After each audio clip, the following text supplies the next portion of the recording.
Hello and welcome to my YouTube channel Learn English with Gyan Prakash. First of all, I would like to tell you, if you haven't subscribed to my channel so far, please subscribe to it. And at last, if you find the video very interesting and useful to you, then please never forget to like, comment and share. Thank you. तो चलिए आज हम लोग has to, have to, had to, will have to, shall have to का प्रयोग देखते हैं कि कहाँ और किस स्थिति में किया जाता है। तो चलिए सबसे पहले स्टार्ट करते हैं। नंबर 1, हैज़ टू या हैव टू का प्रयोग। तो याद रखें कि इसका प्रयोग हम लोग तब करते हैं जब क्रिया के अंत में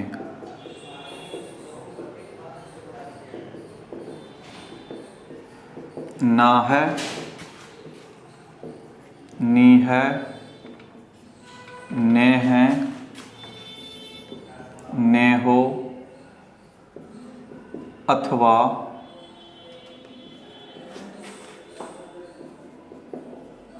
ना पड़ता है,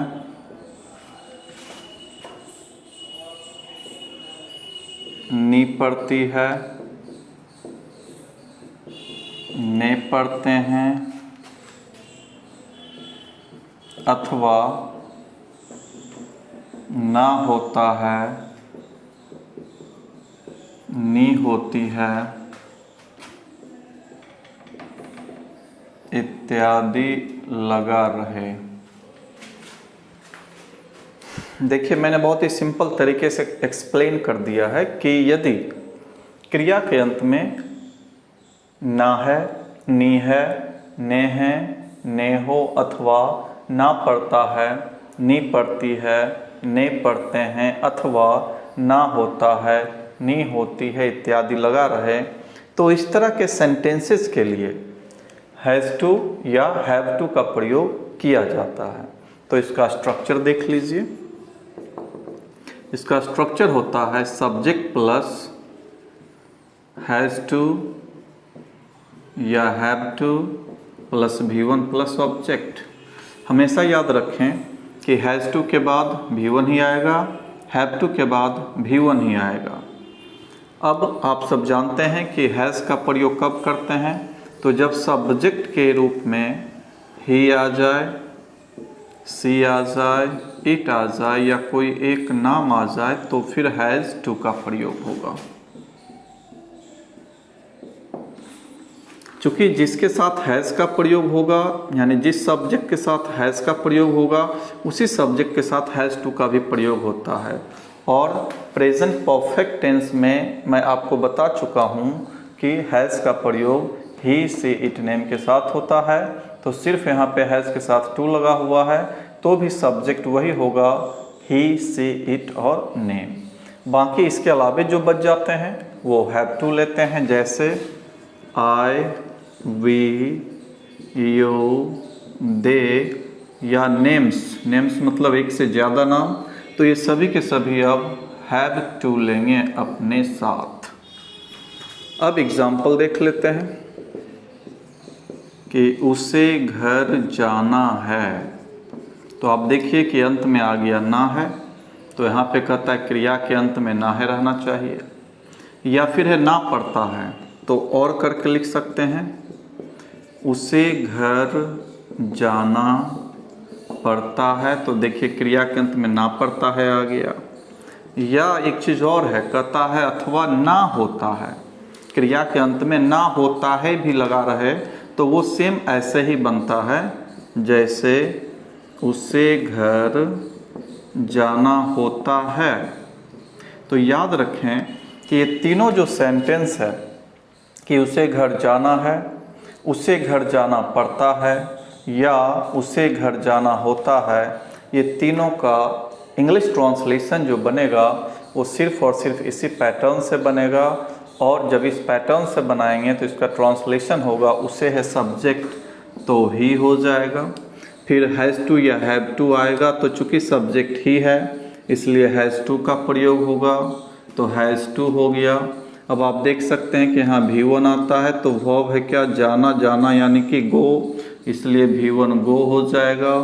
फिर ऑब्जेक्ट है घर, तो घर का इंग्लिश होम। तो आप देख सकते हैं कि बहुत आसानी से ये आपका तैयार हो गया कि उसे घर जाना है तो he has to go home, उसे घर जाना पड़ता है तो भी he has to go home, और यदि रहे उसे घर जाना होता है तो भी he has to go home. याद रखें कि इस तरह के सेंटेंसेज को इंग्लिश में फील करने के लिए कि किस स्थिति में इसे यूज़ करना है, तो इसके लिए ये बताया जाता है कि जब किसी कंपल्सन का बोध हो, जब किसी तरह के मजबूरी का बोध हो कि करना ज़रूरी है, तो उसके लिए हैज़ टू, हैव टू का प्रयोग करते हैं। जैसे मुझे पढ़ाना है यानी पढ़ाना मेरी कंपल्सन है, मुझे पढ़ाना होता है मतलब पढ़ाना मेरी कंपल्सन है, मुझे पढ़ाना पड़ता है, तो इससे भी पता चलता है कि ये मेरी कंपल्सन यानी मेरी मजबूरी है। तो जब भी आपको किसी की या अपनी मजबूरी का बोध कराना होता है प्रेजेंट में, तो याद रखना है कि इसके लिए हैज़ टू या हैव टू का प्रयोग करते हैं। अब इसी में अगर एग्जाम्पल हो जाए कि मुझे अंग्रेजी बोलना है, मुझे अंग्रेजी बोलना है, या मुझे अंग्रेजी बोलना पड़ता है, या मुझे अंग्रेजी बोलना होता है, तो याद रखें कि ये भी इसी स्ट्रक्चर से बनेगा। तो चलिए बनाना शुरू करते हैं। मुझे है तो आई हो जाएगा, और आप देख सकते हैं कि आई के साथ हैव टू का प्रयोग होता है, इसलिए यहाँ पे हैव टू आ जाएगा। अब इसके बाद देखिए सब्जेक्ट है तो आई आ गया, फिर हैव टू तो हैव टू आ गया, फिर V1 है तो बोलना का इंग्लिश स्पीक होता है, इसलिए स्पीक हो जाएगा। और उसके बाद अंग्रेजी है तो अंग्रेजी का इंग्लिश होता है, इसलिए हाँ हो गया इंग्लिश। तो आपका ट्रांसलेशन तैयार हो गया कि मुझे अंग्रेजी बोलना है तो भी I have to speak English, मुझे अंग्रेजी बोलना पड़ता है तो भी I have to speak English, और यदि रहे मुझे अंग्रेजी बोलना होता है तो भी I have to speak English. मुझे लगता है कि आप लोग समझ गए होंगे कि कब हैज़ टू का प्रयोग करेंगे और कब हैव टू का प्रयोग करेंगे। अब आगे देखते हैं।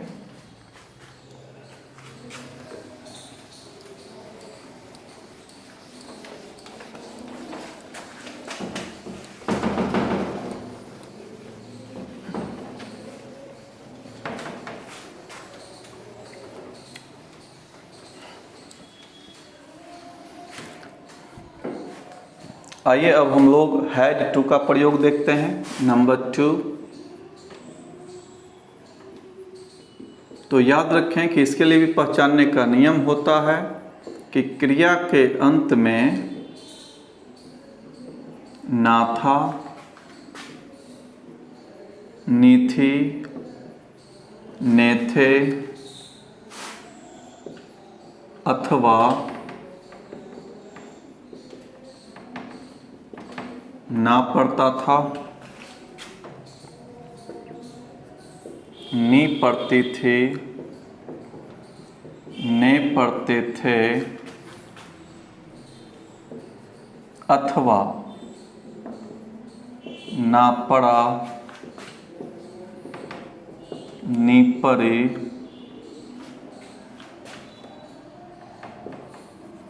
अथवा ना होता था, नी होती थी, ने होते थे इत्यादि लगा रहे। मतलब साफ है कि यदि क्रिया के अंत में ना था, नी थी, ने थे अथवा ना पड़ता था, नी पड़ती थी, ने पड़ते थे अथवा ना पड़ा, नी पड़ी अथवा ना होता था, नी होती थी, ने होते थे इत्यादि लगा रहे, तो उसे इंग्लिश में ट्रांसलेट करने के लिए हैड टू का प्रयोग किया जाता है। इसका स्ट्रक्चर होता है सब्जेक्ट प्लस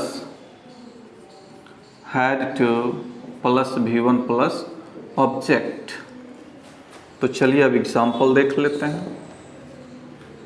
जैसे है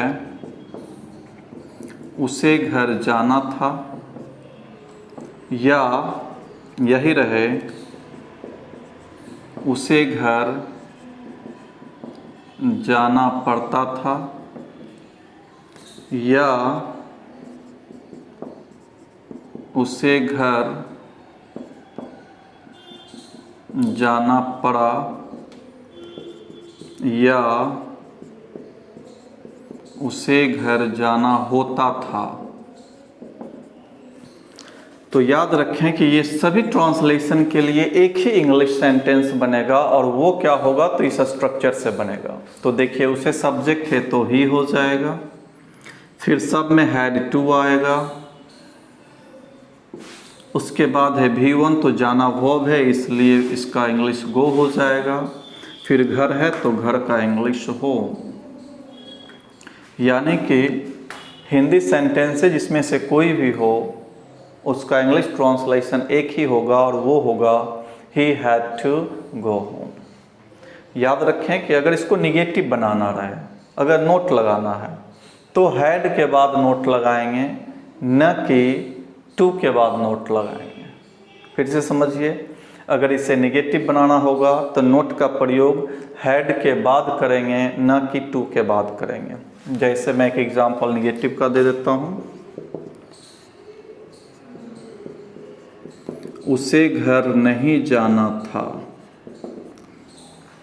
तो इसका बनाइएगा he had not to go home, ये इसका ट्रांसलेशन होगा। लेकिन यदि आप ये कर देंगे ही फिर हैड टू के बाद नोट लगाएंगे कि हैड टू और फिर नॉट गो होम, तो याद रखें ये गलत हो जाता है।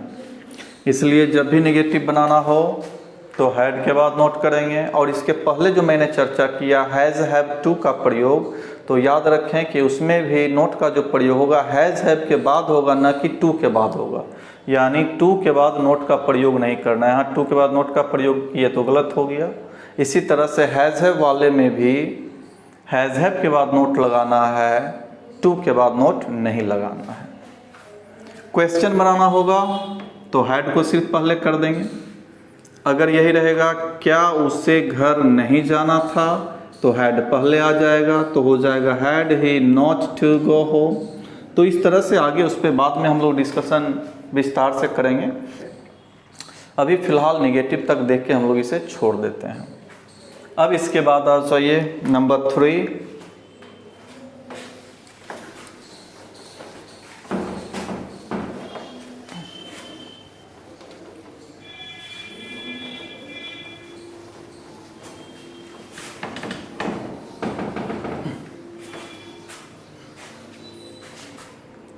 चलिए नंबर 3 देखते हैं। अब नंबर 3 है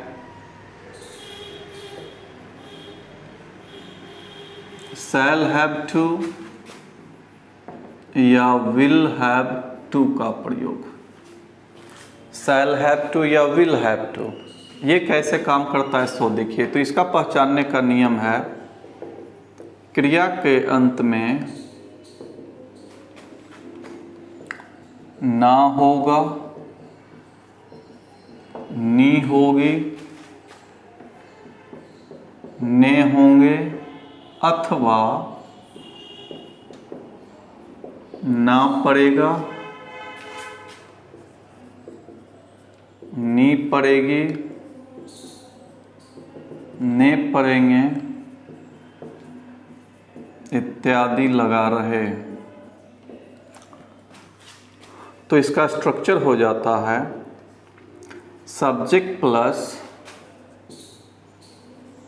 शैल या विल, फिर उसके बाद सभी में हैव टू। अब देखिए शैल या विल हैव टू का मतलब हुआ कि शैल हैव टू और विल हैव टू। इसके बाद देखिए फिर V1 आता है, फिर ऑब्जेक्ट आता है। मतलब साफ है कि यदि कोई हिंदी वाक्य है और उसके क्रिया के अंत में यानी वर्ब के अंत में दिया हुआ है ना होगा, नी होगी, ने होंगे, अथवा ना पड़ेगा, नी पड़ेगी, ने पड़ेंगे, तो इसे इंग्लिश में बनाने के लिए पहले सब्जेक्ट आता है, उसके बाद शैल या विल आता है, फिर सभी में हैव टू आता है। बहुत बच्चे क्या करते हैं कि अगर सब्जेक्ट ही है तो इसको हैज़ टू कर देते हैं, तो गलत है।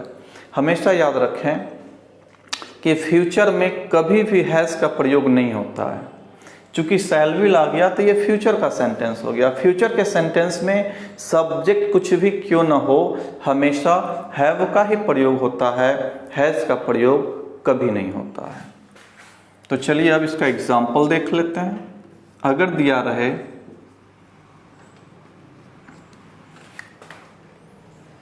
तो चलिए अब एग्जाम्पल देख लेते हैं। अगर दिया रहे उसे घर जाना होगा, तो चलिए आप देख सकते हैं यहाँ पे दिया हुआ है, उसे का हो जाएगा ही, फिर शैल या विल, तो आप जानते हैं कि ही है तो विल लगेगा। यही अगर आई या वी रहता सब्जेक्ट की जगह पे तो शैल लगा देते, तो ही विल, फिर उसके बाद हैव टू, तो सभी में ये हैव टू लगेगा।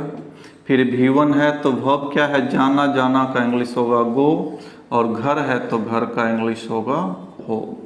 यानी आपका ट्रांसलेशन तैयार हो गया कि उसे घर जाना होगा तो he will have to go home. इसी तरीके से चूँकि ना होगा तो ऐसे बनाएंगे, लेकिन अगर अंत में ना पड़ेगा, नी पड़ेगी, ये सब भी रहे तो इसी तरीके से बनेगा।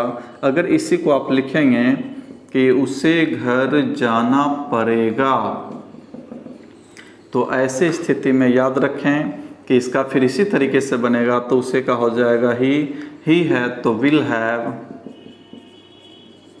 फिर चूँकि विल हैव दिए हैं तो टू लगाना होगा, चूँकि हैव टू साथ में आता है, फिर हो गया गो होम तो गो होम। यानी आपका सेम बनता है, जो ये है वही ये है, यदि अंत में यहाँ ना होगा, नी होगी, या ना पड़ेगा रहेगा। तो अब आपको ये भी जानना है कि इसका नेगेटिव कैसे बनेगा। तो नेगेटिव के लिए नोट जो लगाते हैं शैल विल के बाद लगाते हैं। याद रखिएगा, अगर इस तरह के सेंटेंस को नेगेटिव बनाना है तो शैल विल के बाद नोट लगाएंगे, हैव के बाद नोट लगाएंगे तो गलत हो जाएगा। चलिए एक नेगेटिव सेंटेंस देख लेते हैं। अगर यही रहेगा उसे घर नहीं जाना होगा, तो इसका नेगेटिव बनाने के लिए आपको उसे का ही करना है, फिर शैल या विल आता है तो ही है तो विल आ जाएगा। अब नोट इसी के साथ लगेगा, ही विल नॉट, उसके बाद देखिए फिर हैव टू है तो हैव टू आ जाएगा, फिर जाना का गो, घर का होम। यानी आपका इंग्लिश ट्रांसलेशन तैयार हो गया कि उसे घर नहीं जाना होगा तो he will not have to go home. लेकिन यदि आप इसे बना देंगे कि he will have not to go home, यानी कि आप नोट को हैव के बाद लगा देंगे तो ये गलत हो जाएगा। इस बात को ख्याल रखना है। तो इस तरह से आपने देखा कि हैज़ टू का प्रयोग कैसे करते हैं, हैव टू का प्रयोग कैसे करते हैं, हैड टू का प्रयोग कैसे करते हैं, और shall will plus have to का प्रयोग कैसे करते हैं। Thank you.